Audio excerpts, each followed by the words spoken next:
It's in August, always a nice time to be in the Sunshine State. Now, in the personal story segment tonight, last week our pal, Dom Giordano, hosted a radio program in Philadelphia where Senator Arln Specter and Congresswoman Michelle Bchmann were guests debating Obamacare. It did not go well. Wait a minute. I'll stop and you can talk. Okay. I'll treat you like a lady, so act like one. My question to you was, what did you vote for? I voted for prosperity. I didn't vote for the government takeover of private industry. She said, I voted for prosperity. Well, prosperity wasn't a bill. Wasn't. Well, why don't we make it a bill? Now, wait a minute. Don't interrupt me. I didn't interrupt you. Act like a lady. Well, I think I am a lady. I think she is. Well, I think you are, too. That's why I'm treating you like one. But just don't interrupt me. What was he talking about? Joining us now from St. Paul, Minnesota, is Congresswoman Bchmann. Now, I may have to interrupt you, but I'm not going to tell you to act like a lady. Act like a lady. What is he talking about? I'm going, what? All right, let's just set this up. You're debating Obamacare. Clearly, you were saying, look, I don't want the government to take over the health industry. Right. What didn't Arlen Specter understand about that? Well, you know, I think last week was so much pent-up frustration for the Democrats in light of what happened with Scott Brown overwhelmingly winning in Massachusetts.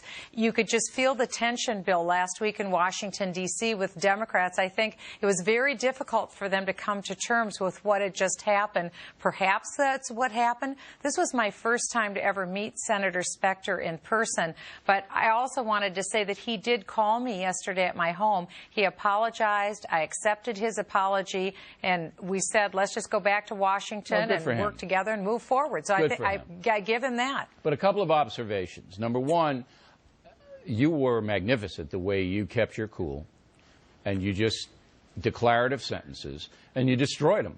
And people should understand that there's a couple of ways to debate. You could have gone right after him and said, you're disrespectful, don't talk down to me, don't be condescending. You could have done that. I would have done that like an idiot. All right, I probably would have played right into Specter's hands and been worse than he was. But you were so cool and just destroyed him with, I am a lady. Now, here's a question.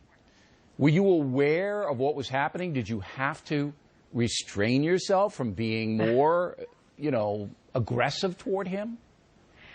Well, we sat about 12 inches apart from each other, and I was frankly stunned by the interchange, but I was really talking about the substance. I was talking about the substance of not only health care, but the out-of-control spending, and I really wanted to get to my points, because to me, this sort of thing is kind of a circus sideshow. What's really happening is our country, which is spending more money than we can possibly afford to pay back, the concerns with national security, with health care. This weekend, the president said he's planning on going forward with health care. So those are the issues that I really was worried about, not really this kind of circus sideshow. Okay, now why do you think, other than frustration from the Massachusetts election, that a veteran guy like Specter, who's been through it all, I mean, he's seen it all, he's a crusty old guy. I mean, there's no doubt about it. He doesn't like to be challenged, doesn't like to be interrupted. He's been in the Senate for a very long period of time. But it seemed to me that he was more annoyed with you personally, that there was a personal edge there. Did you feel that? I wouldn't know why, again, because it was the first time I met him. But what it seemed to me, Bill, is that it was emblematic of what happened last week. The voters have seen an arrogance come out of Washington, D.C., and I think that's kind of what you heard in that interchange, in that radio conversations, was a sense of arrogance that came out and telling the people, the little guy, to kind of sit down and shut up. Washington knows better. That is not true. And I think the American people right now are trying to tell Washington, listen to us. We've figured out some things. Listen to us. We don't want you spending this money that we don't have, and we don't want you taking over our health care. All right. Now, I got to ask you this question because we had discussed it before you came on, the first couple of segments. You've been involved with the Tea Party movement to some extent. I know you've spoken before those groups. Do you see a tension between the Tea Party people and so-called moderate establishment Republicans? Well, I think that what we're seeing is the Republican Party is waking up, too, and they're recognizing that the real uprising happening across America isn't just about Republicans. It's about disaffected Democrats, independents, Republicans saying, wait a minute, the country isn't working anymore.